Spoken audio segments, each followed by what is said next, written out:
السلام علیکم دوستو، کیسے ہیں آپ سب؟ میں زبینہ فیاض ایک بار پھر آپ کے ساتھ میں شروع کر رہی ہوں Nihal by Nimra Sajjad episode number 53۔ اور شروع کرنے سے پہلے ہمیشہ کی طرح کہوں گی، اگر آپ میرے چینل پر نئے ہیں یا اب تک چینل کو سبسکرائب نہیں کیا تو پلیز چینل کو سبسکرائب کر لیں، بیل آئیکن کو ضرور دبا دیں، کمنٹ کر کے ضرور بتائیں کہ ناول آپ کو کیسا لگ رہا ہے، ساتھ ہی اپنے کانٹیکٹس میں شیئر ضرور کریں کیونکہ رائٹر کا حق ہوتا ہے۔ تو چلیں ہم اس ناول کو آگے سٹارٹ کرتے ہیں۔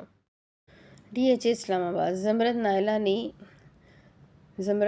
نائلہ نے اپنے کمرے کا حلیہ بگاڑ دیا تھا۔ ان کا بس نہیں چل رہا تھا کہ زمرد کے ساتھ کچھ کر ڈالے۔ ابھی وہ اتنی شرمندگی سے سب مہمانوں کو رخصت کر کے فارغ ہوئی تھی اور اب ان کا بس نہیں چل رہا تھا کہ سب کچھ تہس نہس کر ڈالے۔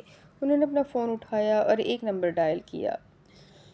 وہ سہیل وڑائچ کی بیٹی، اس کے گھر جاؤ، توڑ پھوڑ کرو اور اسے ایسا سبق سکھاؤ کہ اس کی 7 نسلیں یاد رکھے۔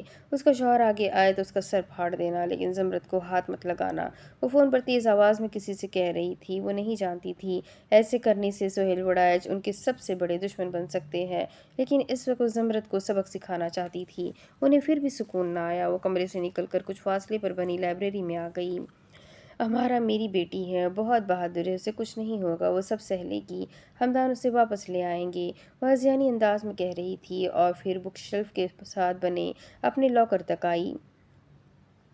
انہوں نے پاس ورڈ نکالا اور وہاں کئی دیگر قیمتی اشیاء کے ساتھ ایک فیملی فوٹو رکھا ہوا تھا۔ انہوں نے وہ فوٹو باہر نکالا اور اس تصویر کو کتنے ثانیے دیکھتی رہی۔ میں تمہاری دوسری اولاد کو بھی مار دوں گی سہیل، اگر اس نے امارہ کی ذات پر کیچڑ اچھالنے کی کوشش کی یا اسے نقصان پہنچانا چاہا۔ تمہارے بیٹے کے ساتھ جو ہوا مجھے افسوس ہے، لیکن تمہاری بیٹی کے ساتھ جو کروں گی اس پر مجھے افسوس بھی نہیں ہوگا۔ اس نے پہلے ہی میری بیٹی کی زندگی میں بہت زہر گھول دیا ہے، اب میں مزید برداشت نہیں کروں گی۔ اس تصویر میں سہیل وڑائچ کسی میگزین کو دیے گئے انٹرویو کے لیے ایک فیملی فوٹو میں صوفیہ، فائز اور زمرد کے ساتھ کھڑے ہوئے تھے، اور نائلہ کو سہیل وڑائچ کی فیملی کبھی پسند نہیں رہی تھی۔ انہیں سہیل کو صوفیہ کے ساتھ خوش دیکھ کر ہمیشہ حسد ہوتا تھا اور یہ حسد برسوں سے چلا آ رہا تھا۔ ان کے اندر پلتا حسد محض رقابت کی وجہ سے نہیں تھا، بلکہ یہ ان کی بقا کا سوال تھا۔ وہ جانتی تھی کہ خاندان ایسی ہی چھوٹی موٹی افواہوں اور سرگوشیوں سے ٹوٹتے ہیں۔ ایک جملہ، ایک افواہ، ایک دستاویز اور برسوں بنائی ساکھ مٹی میں ملا دی جاتی ہے۔ وہ سہیل وڑائچ کی اولاد کے ساتھ کبھی اتنی بے رحم نہیں ہونا چاہتی تھی، لیکن وہ ہمیشہ بے رحم ہو جاتی تھی کیونکہ وہ دونوں انہیں مجبور کرتے تھے۔ جب فائز کو امارہ کا سچ معلوم ہوا تو انہوں نے اسے مروا دیا تھا، اور اب زمرد کو سچ معلوم ہو گیا تھا، وہ اسے بھی مروا دیں گی، لیکن امارہ پر آنچ بھی نہیں آنے دیں گی۔ زمرد نے ان کی فیملی توڑنے کی کوشش کی تو وہ اس کے خاندان کا نام تک مٹا دیں گی۔ لائبریری کی سامنے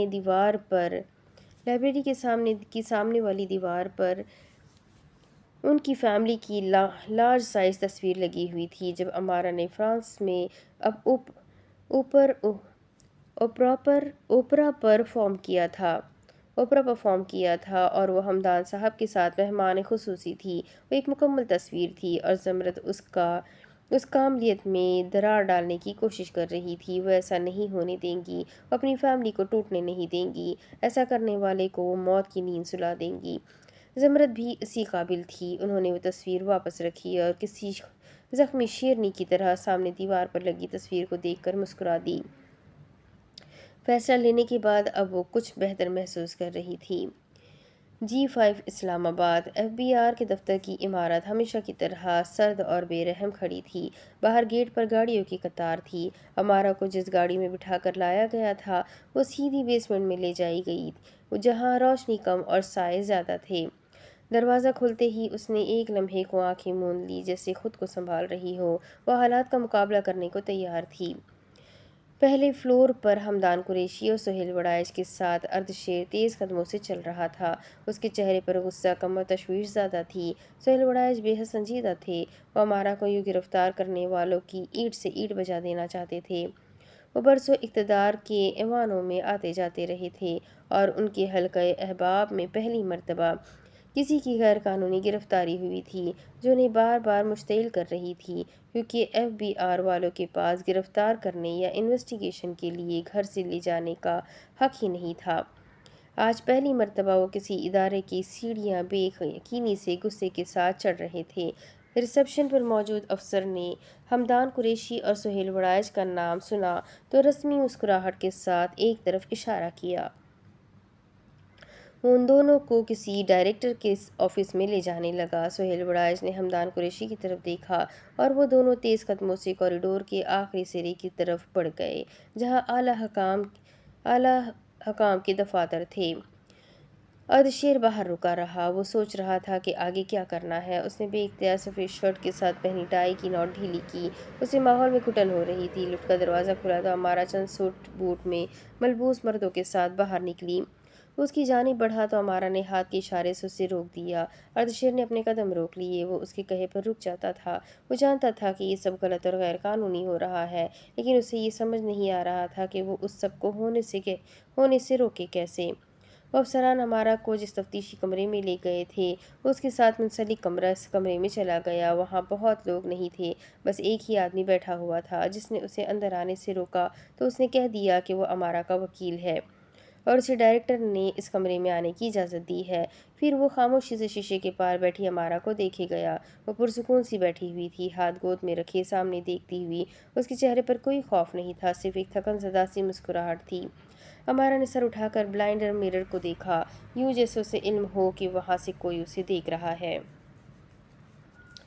تفتیشی کمرے کا دروازہ کھلا، دو افسر اندر آئے۔ کمرے کی روشنی سفید اور تیز تھی۔ انہوں نے کاغذات پھیلائے، تاریخیں، ٹرانزیکشن اور اکاؤنٹس کے نام۔ وہ اسے سب بتاتے رہے اور امارا خاموشی سے سنتی رہی۔ کہیں وہ کچھ کہنا چاہتی تو جلدی سے ہونٹ بھینچ لیتی، کہیں اس کی انگلیاں آپس میں الجھ جاتی، لیکن وہ پرسکون بیٹھی رہی۔ وہ کسی بات سے انکار نہیں کر رہی تھی اور نہ ہی خود کو معصوم ثابت کرنے کی جلدی میں تھی، کیونکہ وہ جانتی تھی کہ یہ سب سچ نہیں ہے اور اسے چیخ کر کچھ بھی ثابت کرنے کی کوشش نہیں کرنی۔ کمرے کے اندر سوال جواب کا سلسلہ شروع ہوا تو لمبا ہوتا چلا گیا۔ وہ دیکھ رہا تھا امارا بہت مختصر جواب دے رہی ہے اور تفتیشی افسران غصے میں آ رہے تھے۔ تبھی کوئی شخص کمرے میں داخل ہوا اور افسران کو باہر لے گیا۔ اگلے آدھے گھنٹے بعد وہ چاروں ایف بی آر کے آفس سے باہر نکل رہے تھے۔ سہیل وڑائچ نے قانونی کارروائی میں اپنی ہر ممکن مدد کی ہمدان قریشی کو پیشکش کی جسے انہوں نے رد کر دیا، لیکن یہ طے تھا کہ وہ دونوں آج ہوئی سبکی کو آسانی سے جانے نہیں دیں گے۔ آپ نے سوالات کے کیا جواب دیے کہ افسران غصہ کر رہے تھے؟ وہ دونوں خاموشی سے ساتھ چلتے ان دونوں کی باتیں سن رہے تھے۔ جب امارا نے اردشیر کو کہتے سنا، میں نے کہا مجھے نہیں معلوم، شاید ایسا ہی ہو، یہ تو جھوٹ ہے، مجھے کچھ یاد نہیں آ رہا، میں اپنے وکیل کے بغیر بات نہیں کروں گی وغیرہ۔ اردشیر اس کی بات پر ہنس دیا۔ وہ اتنی نارمل کیوں لگ رہی تھی؟ وہ آسمان کو دیکھتے گہری سانس بھر رہی تھی اور اس احساس کو آزادی کا نام دیا جائے تو غلط نہ ہوگا۔ ہمدان قریشی اس وقت سہیل وڑائچ کا شکریہ ادا کر رہے تھے۔ جب وہ دونوں باتیں کرتے ان تک آئے۔ چلے امارا؟ ہمدان صاحب پوچھ رہے تھے۔ نہیں ڈیڈی، میں مائدہ کی طرف جاؤں گی، ابھی گھر میں لوگ ہوں گے اور میں کسی سے بات نہیں کرنا چاہتی، اردشیر مجھے ڈراپ کر دے گا۔ اس نے اردشیر سے پوچھے بنا کہا تھا، بیٹا ابھی گھر جاؤ، تمہیں آرام کی ضرورت ہے۔ سہیل وڑائچ نے بھی کہا، پلیز انکل، آپ ڈیڈی کو سمجھائیں نا، اس وقت گھر میں مجھے بالکل آرام نہیں ملے گا، سب لوگ سوال کریں گے۔ اس نے سہیل وڑائچ کو درمیان میں گھسیٹا جو اسے اپنے گھر لے جانے پر بھی راضی تھے، لیکن امارا اردشیر کے ساتھ اس کی گاڑی میں آ بیٹھی۔ آپ دونوں خیریت سے گھر جائیں۔ اس نے خدا حافظ کے لیے ہاتھ لہرایا اور اردشیر کو چلنے کا کہا۔ آپ کو گھر چلے جانا چاہیے تھا۔ مائدہ کے گھر کو کب تک بیک ڈور کی طرح استعمال کریں گی؟ امارا خاموش ہو گئی۔ مجھے گیلری جانا ہے، میں اس وقت مائدہ کی طرف نہیں جا سکتی، وہاں زمرد رہتی ہے۔ گیلری میں کیا کریں گی؟ کچھ بھی نہیں، کچھ دیر رونے کے بعد سو جاؤں گی، میں آج بہت تھک چکی ہوں، اس نے صاف گوئی سے بتایا۔ اردشیر نے گہرا سانس لیا۔ گاڑی کے اندر چند لمحوں کے لیے خاموشی پھیل گئی۔ اسلام آباد کی سڑکیں رات کے وقت ہمیشہ کی طرح مہذب اور سنجیدہ لگ رہی تھی، جیسے دن بھر شور سہنے کے بعد سانس لے رہی ہو۔ اردشیر نے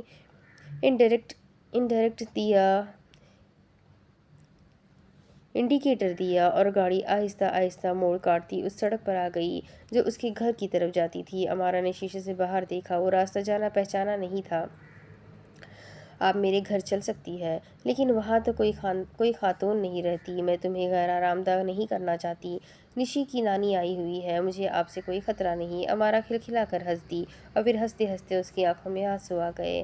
آپ سب جانتی ہیں، پھر بھی کیوں کسی سے کچھ نہیں کہتی؟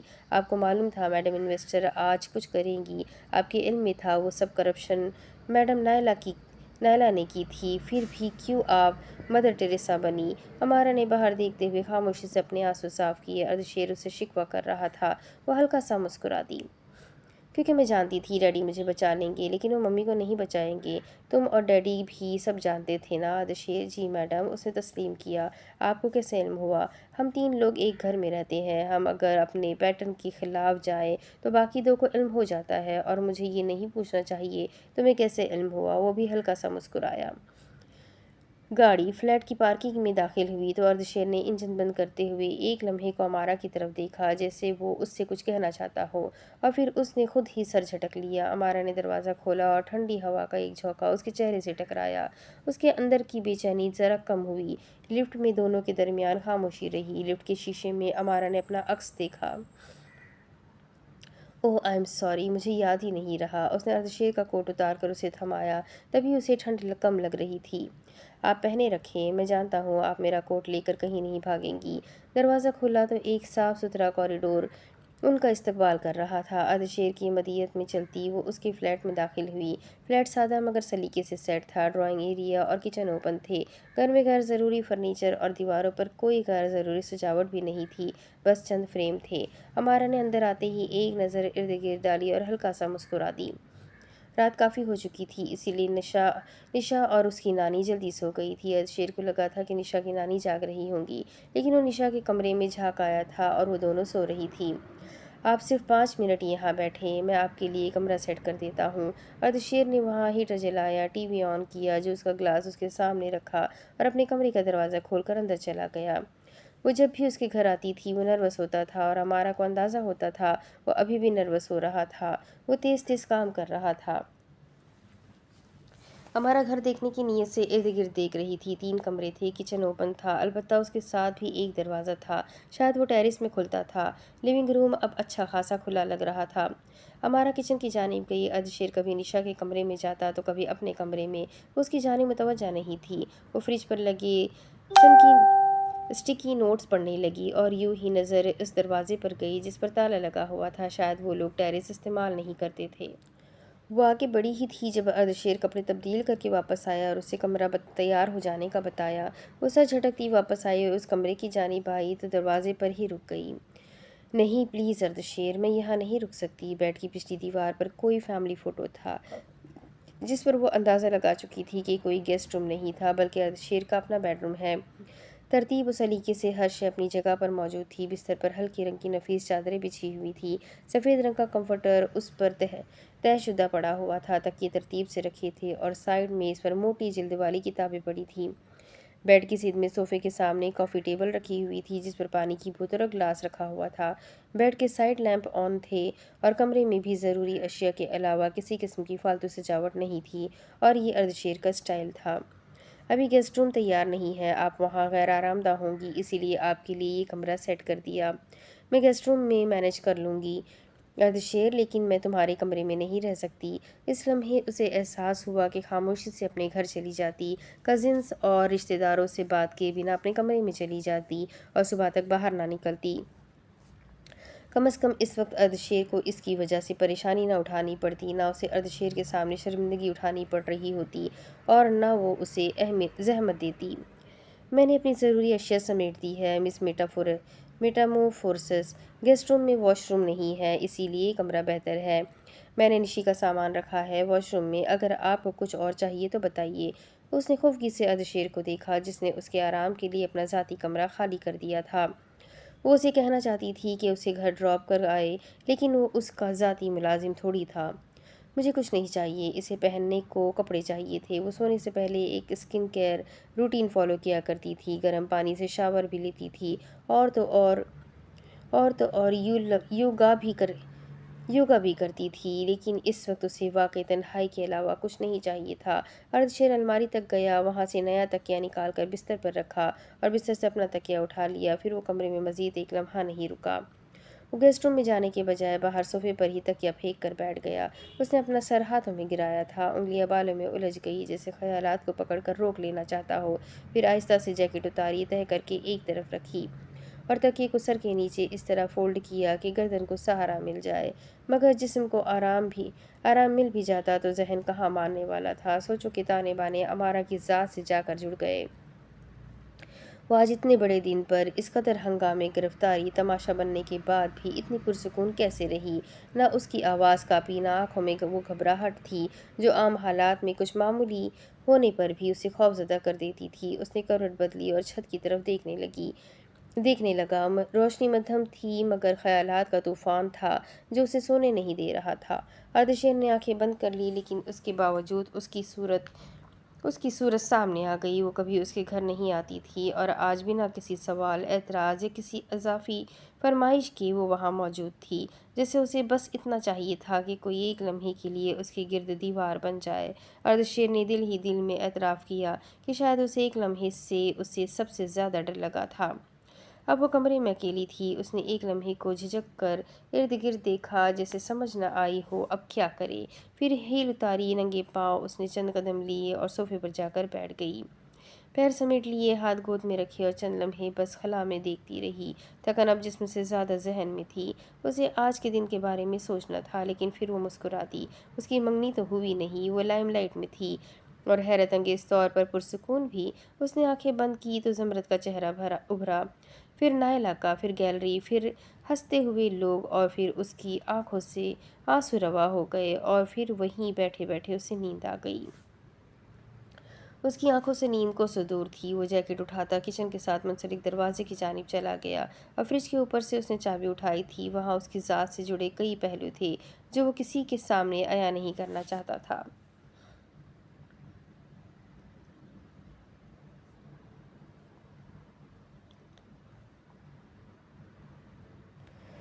فصل دہم.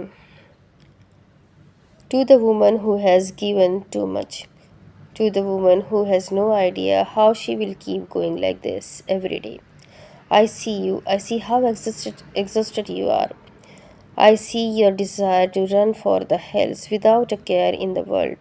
And I know that if you did so, the world which you have created would collapse without you. Donna Ashworth. E7 اسلام آباد۔ رات جس وقت وہ گھر پہنچی تو گہری خاموشی نے اس کا استقبال کیا۔ اس کے ساس سسر کے ساتھ حسنین اور خلیفہ بھی واپس جا چکے تھے۔ مصطفیٰ اس وقت زعفران گارڈن میں ہوتا تھا، اسی لیے اس نے بیل بجانے کے بجائے پاس ورڈ ڈال کر دروازہ کھولا اور تھکے تھکے قدموں سے اندر داخل ہوئی۔ لاؤنج کی بتی جل رہی تھی، شاید وہ جاتے ہوئے اسے جلا گئی تھی۔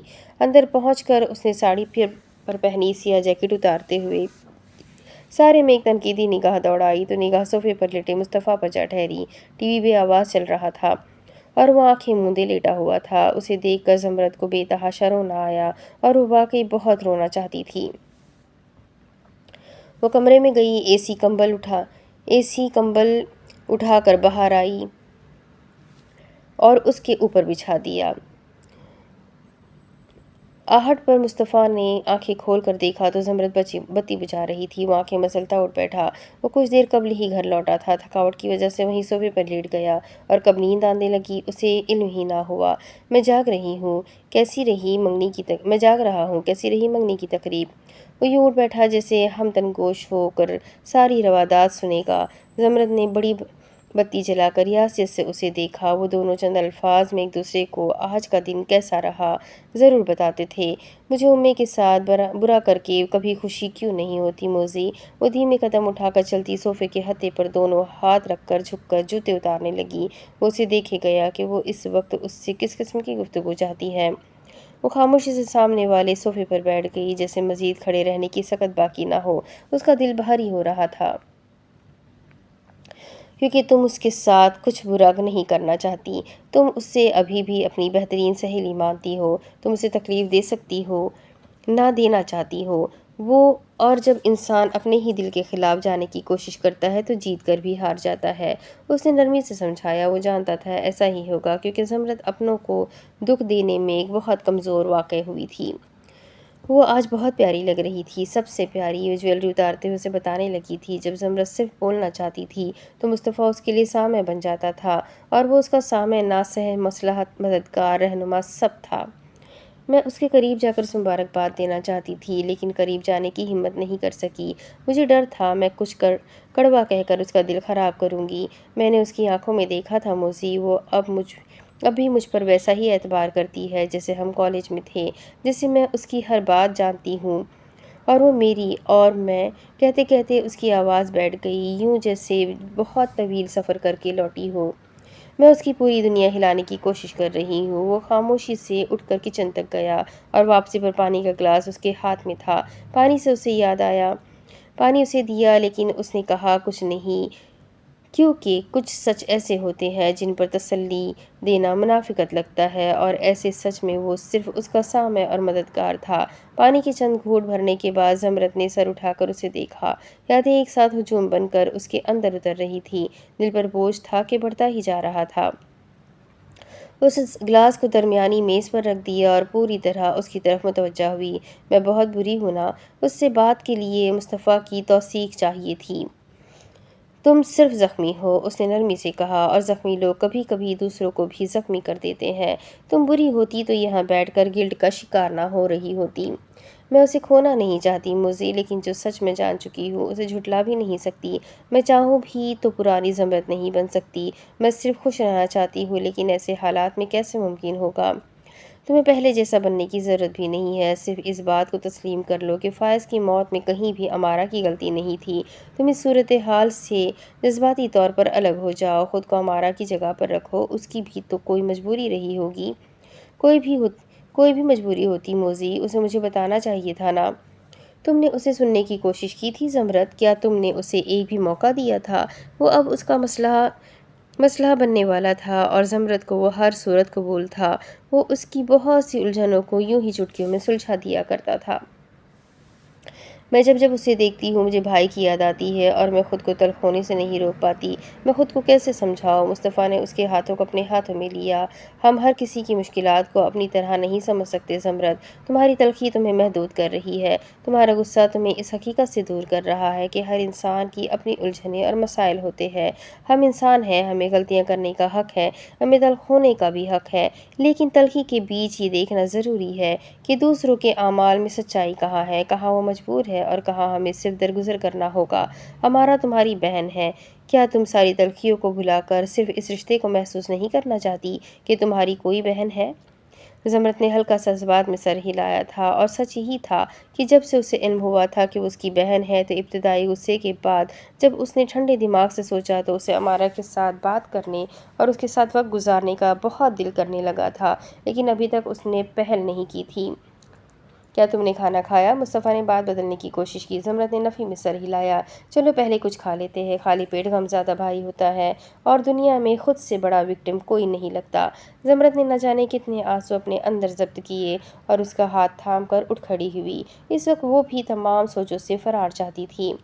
سرخ رنگ تم پر سوٹ کرتا ہے، وہ اسے ہلکا پھلکا کرنے کی کوشش کر رہا تھا، اور پوری دنیا میں ایسا صرف تمہیں لگتا ہے، ورنہ ہر کوئی جانتا ہے کہ میں کسی ڈراؤنی کہانی کی ویلن لگتی ہوں جو دوسروں کا خون پیتی ہے۔ باقی دنیا کے پاس میرے جیسی آنکھیں کہاں؟ زمرت نے رک کر اسے دیکھا اور پھر ہنس دی۔ کیا ہوا؟ وہ حیران ہوا۔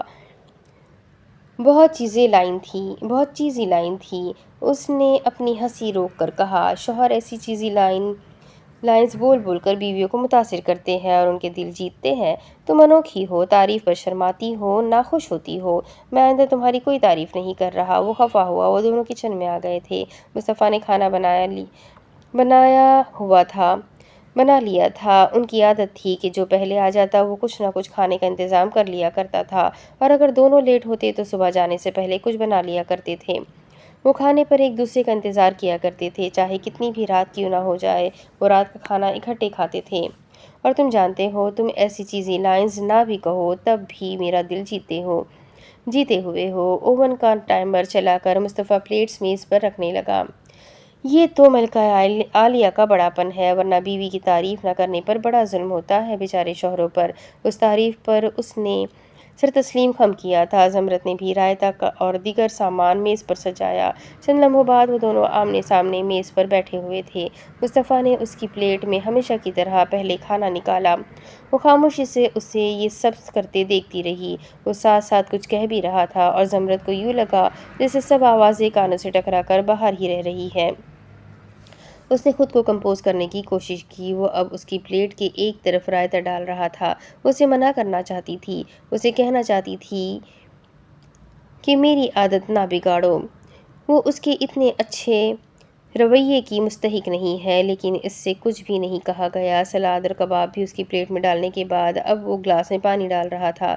یہ روز کا معمول تھا اور وہ روز ہی اسے ایسا کرتا دیکھ کر چڑھاتی تھی، لیکن آج وہ خاموشی سے سب دیکھ رہی تھی۔ اب وہ اپنی پلیٹ میں کھانا ڈال رہا تھا۔ تم شروع کر سکتی ہو، اس نے اپنی پلیٹ میں کھانا نکالنے کے بعد کہا۔ زمرد نے خاموشی سے پہلا نوالا لیا۔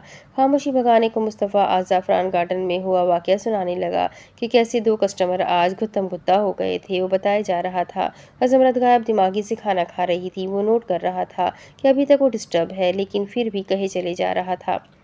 زمرد کی نظروں کے سامنے صرف وہ منظر چل رہا تھا جب امارہ کو FBR والے لے کر جا رہے تھے۔ وہ جانتی تھی صبح تک سب کو علم ہوگا کہ کارنامہ سہیل وڑائچ کا تھا، اسی لیے وہ جانتی تھی پاپا کو کتنی جلدی علم ہونے والا تھا کہ یہ سب زمرد نے کروایا ہے، اور وہ اس غیر قانونی کارروائی کو کور کرنے کے لیے زمین آسمان ایک کر دیں گے۔ کھانا کھاتے جب اس نے نگلنے کی کوشش کی تو گلے میں کوئی سخت چیز اٹک گئی۔ اس کی آنکھوں میں پانی بھر آیا۔ اس نے جلدی سے پانی پیا، لیکن پھر بھی آنسو بہہ نکلے۔ زمرد کیا ہوا؟ وہ پھر خود کو روک نہیں سکی۔ چمچ پلیٹ میں رکھ دیا اور دونوں ہاتھ چہرے پر رکھ کر رونے لگی۔ آنسو ایک کے بعد ایک ہاتھوں سے پھسلنے لگے۔ میں کیوں نہیں نارمل ہو سکتی موزی؟ میں کیوں ذہنی مریضہ بنتی جا رہی ہوں؟ میں کیوں صرف نفرت کرنا چاہتی ہوں؟ مجھے اس سے نفرت ہوتی تو سب آسان ہو جاتا۔ آج وہ میرے سامنے ہنس رہی تھی نہ تو میرا دل کر رہا تھا اس کا راز سب کے سامنے عیاں کر دوں۔ میرے عزائم بہت خطرناک ہوتے جا رہے ہیں۔ وہ کیوں بے خبر ہے؟ اسے معلوم ہونا چاہیے نا کہ وہ کسی کی ناجائز اولاد ہے۔ وہ ٹوٹ جائے گی سچ جان کر، اور میں اسے ایسی حالت میں نہیں دیکھ سکتی جب وہ بالکل اکیلی ہو جائے۔ کبھی کبھی مجھے لگتا ہے میں دو حصوں میں بٹ گئی ہوں۔ ایک حصہ اب بھی اسے بچانا چاہتا ہے اور دوسرا حصہ اسے اس سچ کے ساتھ چھوڑ دینا چاہتا ہے جس سے وہ بھاگ نہیں سکتی لیکن مر سکتی ہے۔ محبت، جرم، حسد، دکھ سب ایک دوسرے میں الجھ گئے تھے۔ وہ جانتی تھی کہ اس راستے سے واپس نہیں جا سکتی، لیکن یہ بھی سچ تھا کہ ہر قدم پر اس کا دل پیچھے رہ جانے والی اس لڑکی کو پکار رہا تھا جو کبھی امّی کی بہترین دوست تھی، جو صرف بروں کے ساتھ برا کرنے والی تھی۔ مصطفیٰ نے افسوس سے اسے دیکھا۔ وہ سمجھ سکتا تھا کہ پریگننسی کے ساتھ ساتھ روزمرہ کے حالات نے اس کے حواس کو سلب کر رکھا ہے۔ ہر بدلتے احساس اور ہر چھوٹی بات نے زمرد کو اس حد تک مغلوب کر دیا تھا کہ وہ نہ صرف جسمانی بلکہ جذباتی طور پر بھی اس بوجھ تلے دب چکی تھی۔ وہ ٹھیک ہونے کی کوشش کر رہی تھی، وہ سب پہلے جیسے کرنا چاہتی تھی، لیکن وہ معاف کرنے کو بھی تیار نہیں تھی۔ زندگی کبھی کبھار کتنی بے رحم اور پیچیدہ ہو جاتی ہے کہ سمجھنے کو عرصہ لگ جاتا ہے۔ اچانک ہی اسے متلی ہوئی اور وہ تیزی سے اٹھ کر سنک میں جھک گئی۔ مصطفیٰ بھی تیزی سے اٹھ کر اس تک آیا اور اس کی کمر سہلانے لگا۔ سنک کے کنارے جھکی ہوئی زمرد کی انگلیاں سفید پڑ رہی تھیں۔ کہہ کے بعد اس کا سانس بری طرح پھول رہا تھا اور آنکھوں کے کناروں سے آنسو بہہ کر گالوں تک آ گئے تھے۔ مصطفیٰ خاموشی سے اس کی کمر سہلاتا رہا۔ اس وقت صرف ساتھ ہونا ضروری تھا۔ پانی کا نل کھولنے کے بعد میز سے ٹشو کا پیک اٹھا کر اس تک واپس آیا۔ زمرد نے روتے ہوئے ٹشو نکالے، اپنا چہرہ صاف کیا۔ وہ سنک دھونے لگی تو اس نے پانی تیز کیا اور اس کے ہاتھ دھلوائے۔ سب ٹھیک ہے، وہ ٹشو سے اس کے ہاتھ صاف کرتے ہوئے نرمی سے کہہ رہا تھا۔ اب ہر دوسرے دن ایسا ہی ہوتا تھا۔ وہ جو کچھ کھاتی تھی وہ قے کی صورت میں باہر آتا تھا۔ اگر دوا لے لیتی تو چند گھنٹوں کے لیے افاقہ ہو جاتا، ورنہ وہ یوں ہی روتے ہوئے قے کرتی اور ساری دنیا سے ناراض ہو کر بیٹھ جاتی۔ زمرد نے اس سے مائدہ کو بلانے کا کہا تھا کیونکہ اسے لگ رہا تھا کہ ابھی وہ ڈھہ جائے گی۔ مصطفیٰ نے بھی جلد ہی مائدہ کو کال کی تھی۔ پچھلے کئی دن سے وہ ایسے ہی ایک کال کے بلاوے پر سرپٹ دوڑتی اوپر آ جایا کرتی تھی۔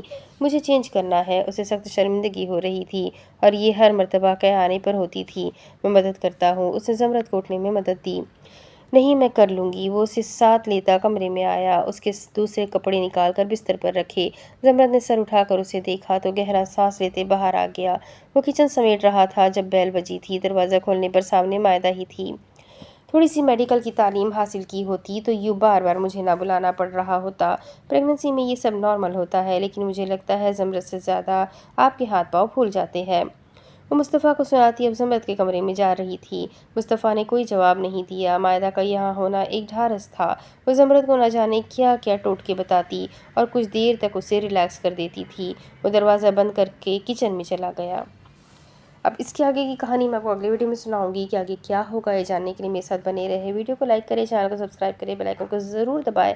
ناول بہت انٹرسٹنگ ہے، تو میرے ساتھ بنے رہیں اور کمنٹ کر کے ضرور بتائیں کہ آپ کو یہ ناول کیسا لگ رہا ہے۔ تو ملتے ہیں اگلی ویڈیو میں، تب تک کے لیے اپنا خوب سارا خیال رکھیں، مجھے بھی دعاؤں میں یاد رکھیں۔ اللہ حافظ۔